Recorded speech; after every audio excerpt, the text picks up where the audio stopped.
So instead of, let me start with a simpler example. So what she needs to do is like mix basically a principled shader with a transparent shader.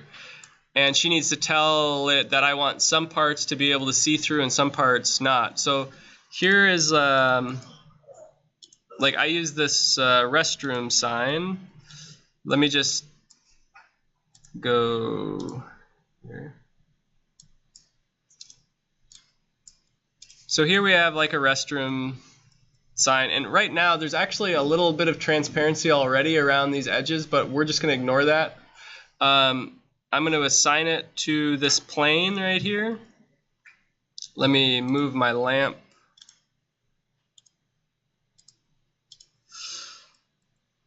Okay, so I have that plane selected. I'm going to make a new material and call it sign. And just for simplicity's sake, I'm going to leave it a diffuse. We'll have like the people being like a diffuse texture, which looks like that.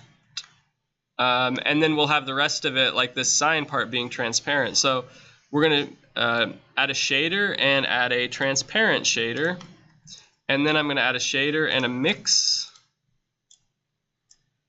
So right here, let me make this like a black background kind of thing.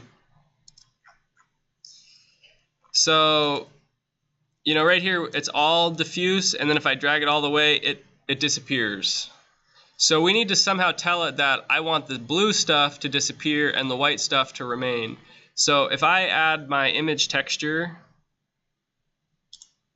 and I've already dropped it into Blender, and it's called 1111DE, so I'm just going to look for that. There it is.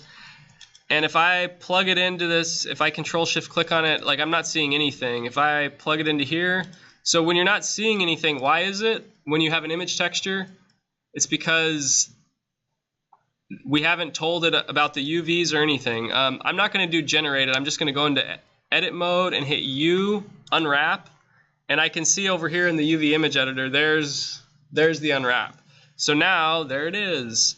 That's something that you can remind yourself over and over and over again, but you're going to almost always plug an image texture into the material and be like, where did it go? I don't see anything. And it's because you didn't tell it about UVs, or you didn't give it a generated in the texture coordinate. You do input, texture coordinate. You didn't do the generated option. A quick way to bring those up is Control-T with your node wrangler. So I had that image texture, Control-T will bring up those things and give you the options. So anyways, we have our image texture, and I'm going to use that image to like blend between the two. So it's not going to be a material itself. We're just using it as a matte to kind of drive the black and the white. So I'm going to add a converter, a color ramp. And this only works with like contrasty images. So the blue and the white are high contrast, right? You know, there's obviously a difference between these two, blue and white. So I'll just drag in this black. And so now I have something white, something black. The white at the moment will be transparent, and the black part of it is coming to this socket will be diffuse. So that could look cool. It means the people will be invisible, and I might get a cool shadow out of it, right? So that's kind of neat. Or if I just swap these, if I just drag this diffuse one over this socket, it'll automatically swap them, and now you have that. So that is also cool. If I didn't want this to be a transparent, let's say I wanted the people to be white and I wanted the background to be like green and not that blue, let's just change this transparent shader to like another diffuse and make it like green. So now it's, yeah. The black is going to this diffuse, the white part of it is going to, oh, sorry, the black is going here, and the white is going here. So anytime you can make an image black and a white, you can drive it, it's a matte, and it drives the value of between two different shaders. So, but let's say you wanted to do clouds. So we'll shift that back to transparent. I think it's shader. So it's kind of the same idea. We're going to take a clouds texture, and it's not going to have any transparency inherent in the picture. It'll just be a JPEG, I think. And anything black where there's like no clouds will make it transparent. So here is like a sphere. We'll give it a new texture, call it clouds. And I'm just going to mix between two shaders, a transparent and a diffuse. Transparent, shader, mix. Okay, so we need an image texture of clouds, and I think I have one on my computer. I just dropped in an image texture. Materials. Oh wait.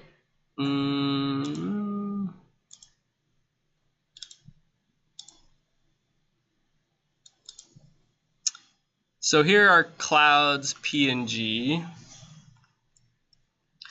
And hey, I don't see any texture.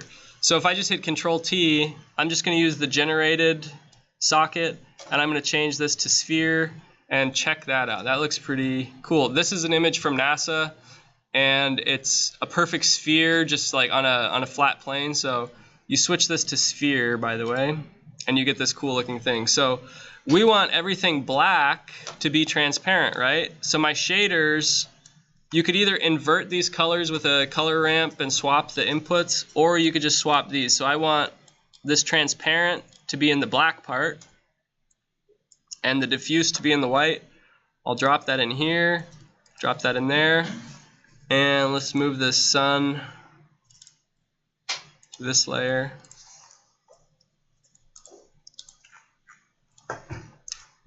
So this is like a hollow ball.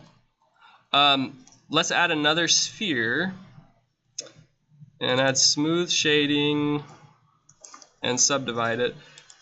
Let's see which.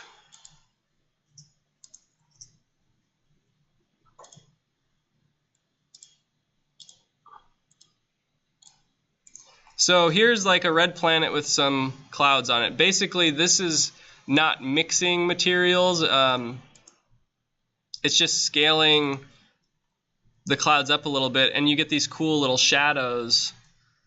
So the next step would be on your inner sphere that has this diffuse, like add an earth texture, which we could do.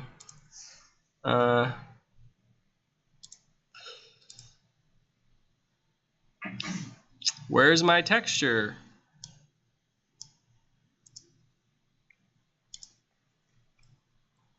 So you start getting, something like that.